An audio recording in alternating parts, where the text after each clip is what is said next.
DB Harun সাহেবের মতো লাগতেছে। আসলে রে ভাই, বেদনা ভরা আমার এই জীবন,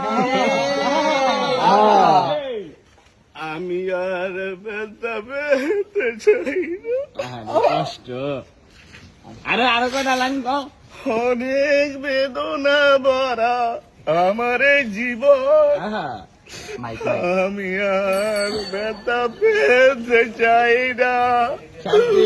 অনেক কেঁদেছি আমি এই জীবনে, করুণার পেতে চাই না।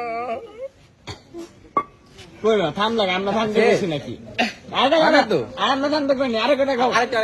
আরেকটা ওয়ান্স মোর না নাচতে হবে না, কিছু সমস্যা আছে। তাড়াতাড়ি মামা তাড়াতাড়ি। ভাই করবো ভাই।